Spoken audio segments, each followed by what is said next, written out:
তারেক রহমানের ৫টি দুর্দান্ত অভিজ্ঞতার কথা আপনাদের সামনে আজকে বর্ণনা করব, যেটা জামায়াতের নেই।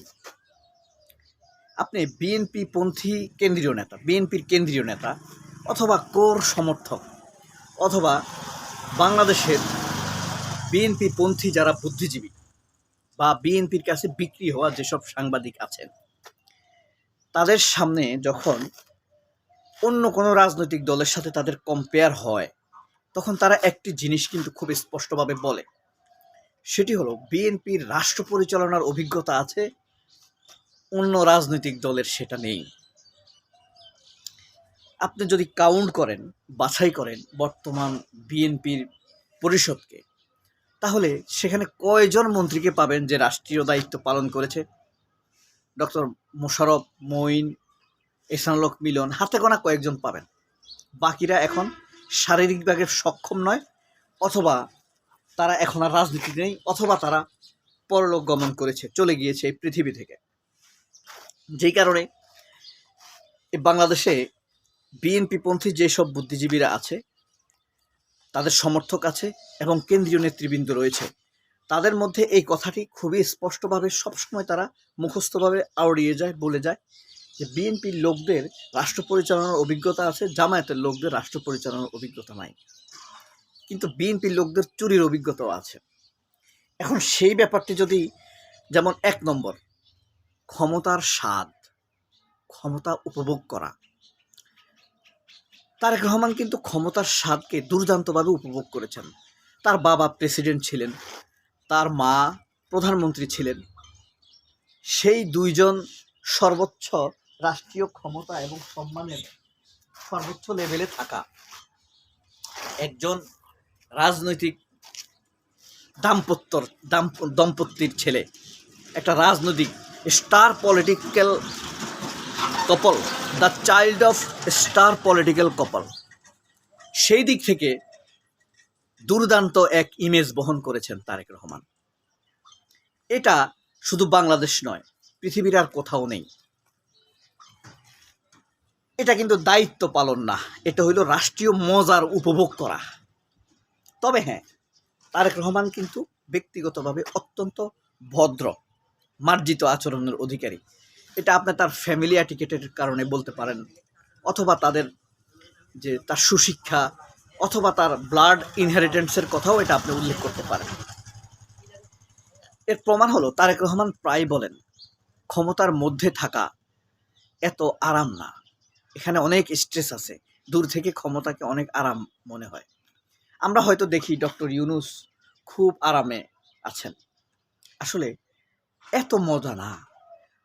একটা রাষ্ট্রের হাজার হাজার উইংস আছে, এটা কিভাবে পরিচালনা করতে হয় সব নিয়ে ভাবতে হয়। আমরা ভাবি ডক্টর ইউনূস হয়তো সারাক্ষণ নরম বিছানার শুয়ে থাকে, না, নরম বিছানা তার ২৪ ঘন্টার ঘুম কেড়ে নিয়ে যায়। এরপরে আপনি দেখেন,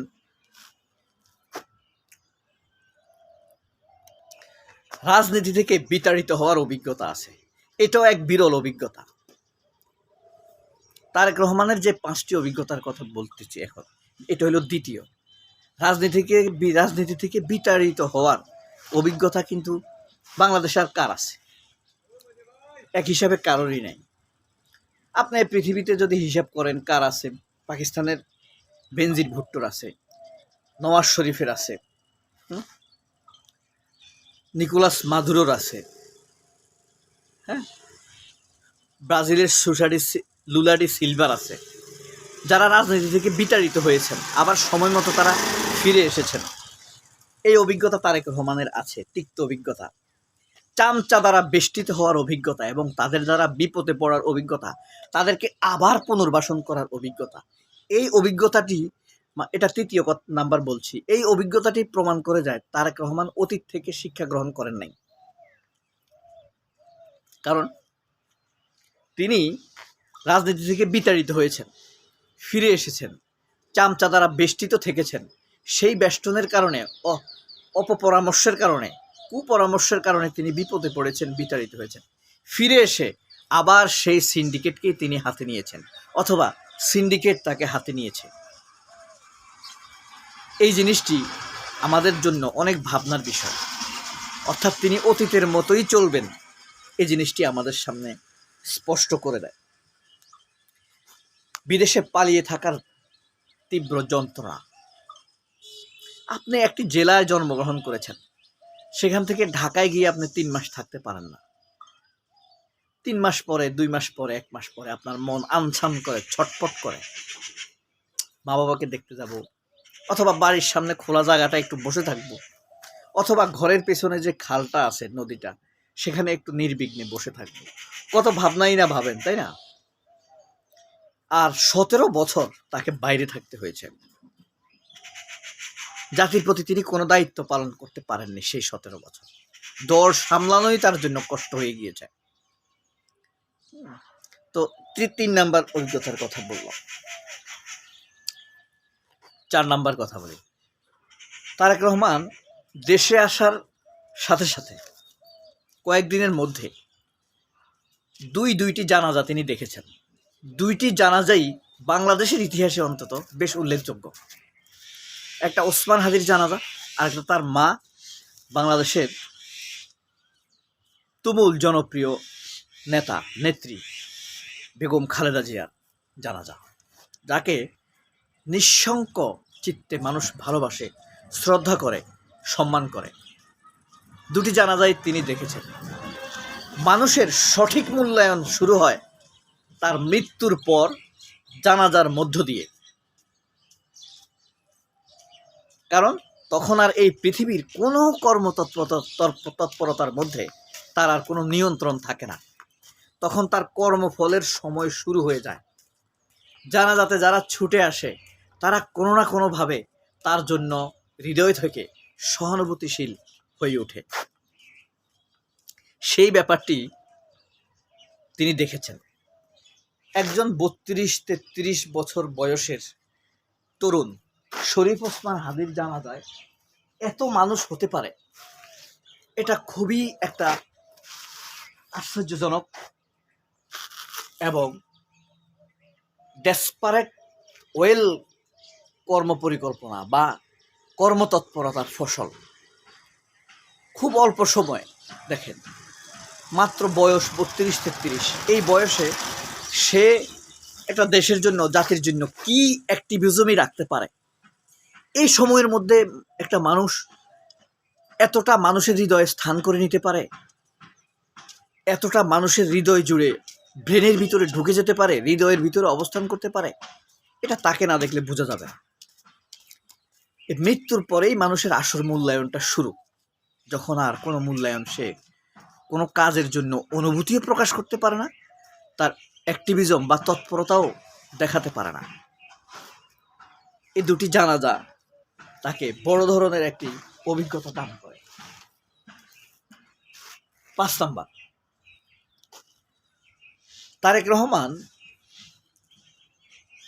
সর্বশেষ অভিজ্ঞতাটি হলো